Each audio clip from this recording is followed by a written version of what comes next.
BadMad and welcome back to my YouTube channel and welcome back to Vlogmas. I am so excited to do Vlogmas this year because I am recovering from a tibial plateau fracture, so I am home. I am not back to work. I am not driving, so I have absolutely all the time to spend with you baddies, okay? Today, I'm super excited to share this video with everyone because we have perfected TINI'S mac and cheese recipe. Tini is a chef that was on Next Level Chef. She competed, what year was that, Hill? Season 2, she placed 8. Season 2. Okay, season 2 of Next Level Chef, she placed 8 and she has a really big social media following. You should definitely give her a follow. She shares amazing recipes and she's just a fun person to follow, but she gained traction for this macaroni and cheese recipe that she does. And you guys, it absolutely slaps. We loved it so much that we are going to be making it not once, but twice this December. Once right now for our little crew, and then also when we host for Christmas. There is some feedback online that people struggle with certain, what would you say, the consistency? Like aspects of this, it's very specific, so if you don't whisk enough or you don't cook the noodles long enough or too long, it'll mess the whole thing up, especially with the roux, so it's a little tricky. Yeah, there's a roux. So this is not your mother's macaroni and cheese, okay? This is a roux style macaroni, very specific with the directions. I thought this would be such a great video to film for Vlogmas because we're about to make it right now. So if you wanna find out how to make TINI'S mac and cheese perfectly, continue watching.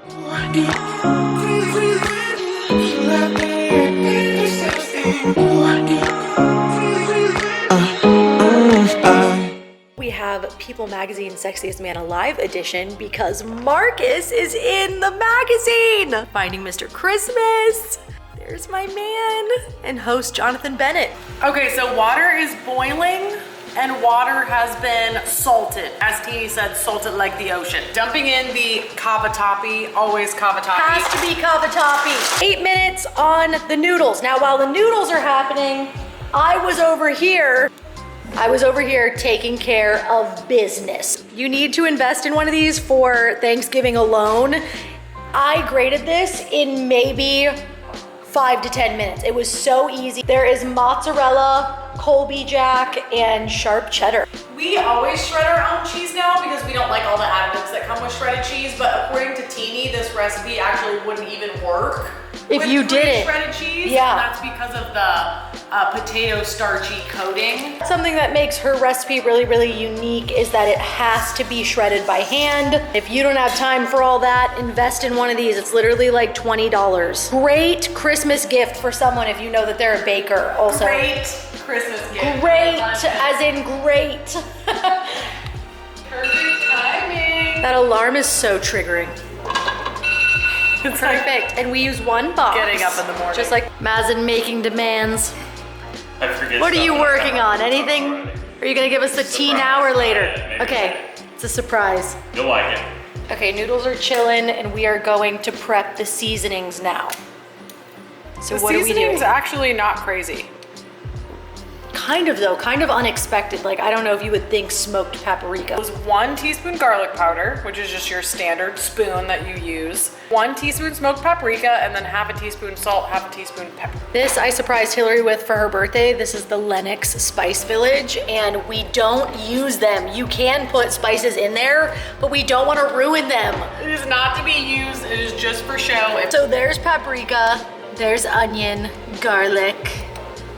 Love it. So you combine the seasonings, the salt, pepper, smoked paprika, and onion powder, and then you separate them in half once you mix. I definitely recommend getting a ground black pepper like this. It's so much easier to pour than trying to do a freaking grinder like this.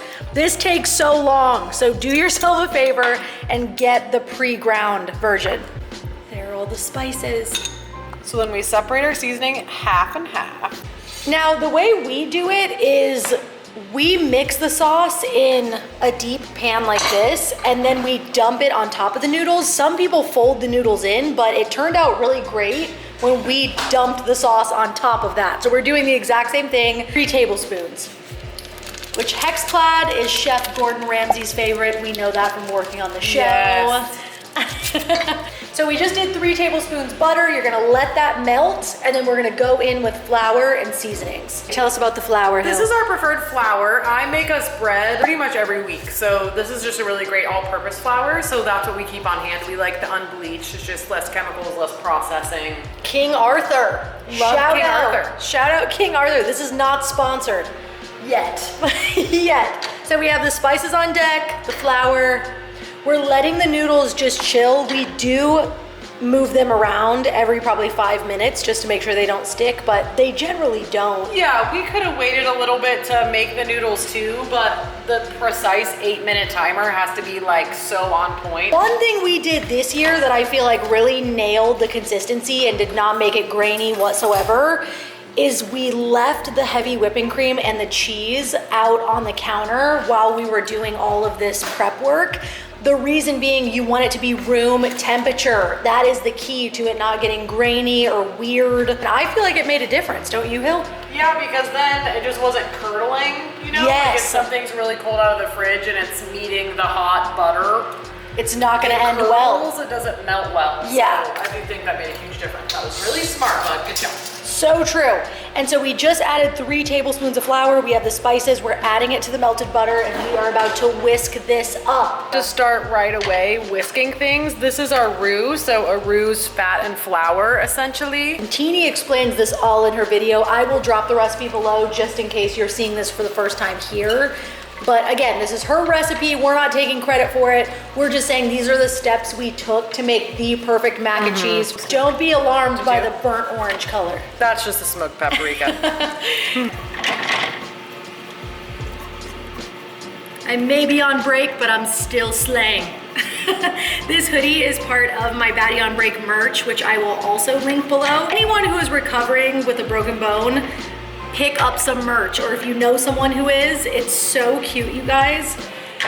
About 5 minutes on the heat, open our evaporated milk. So now slowly adding in the evaporated milk. I'm gonna go slow with this and just do a little bit at a time. Slowly but surely. Love it. Okay, I just added the evaporated milk. It literally looks like pumpkin pie filling and is super watery. So you have to let it thicken. That is the key. You don't want to rush the steps. That's one thing too. This will happen in its own time because we've got the 3 tablespoons of flour, but you just have to give it time to actually physically thicken. So we took turns between, you know, really stirring it and then kind of giving it a minute to bubble. Okay, yeah, that's totally the secret, is cranking up the heat, because we had left it on low and we were like, why is this not thickening up? So we went from low heat to a medium heat, and I am definitely feeling this thicken up with the whisk, and that's exactly what we want. Amazing. So next steps, we're gonna add the whipping cream and the rest of the spices. And look at this little munchkin in from the outside. Were you getting hot out there? Oh, she loves being outside. She's our outdoor cat, literally. She prefers to be outside all the time, but she gets a little hot. Smells like a hot dog right now, so we gotta rest. Okay, so heavy whipping. We're slowly going in. Good. You wanna see the color gradually, like, accept the white, is what I would say. Like, it just slowly blends. Slow blend. Oh, was that it? Okay. Here up our other cup. Oh, we have a whole nother Just cup, one cup, you guys. yeah. That was just 1 cup. Like a little thing at is a so time. weird. Yeah, little at a time. You don't want to overwhelm it. That's why we do like doing recipes like this together. You can on your own, but it's a lot of fun to do with someone else. Going in. Go for it. Love it. Nice. Amazing. And we're just gonna whisk this some more. Just added a tablespoon of Dijon to thicken this up. And we're whisking throughout. We're making sure everything's evenly distributed. It's definitely not an overpowering taste because it's only 1 tablespoon, but if you don't like Dijon mustard, you definitely can skip that. Yeah, and Hill's moving those noodles around just to make sure they look and feel good. Okay, so we've added, I would say, 1/3 of what we're gonna add. We still have maybe 1/4 left in here to add, and then we're leaving the rest to layer in the baking dish. But it's coming together, you guys.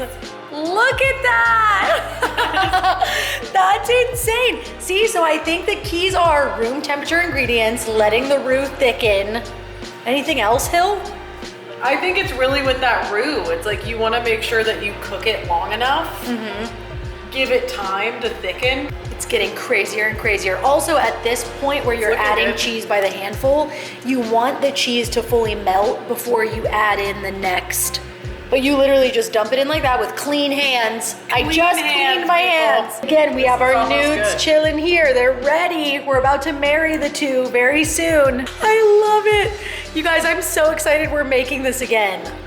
Me too. This is, I think, our favorite thing. This is our favorite thing. It's definitely the trickiest, but it's worth it. It's looking so good. I feel like all of the flavors have come together.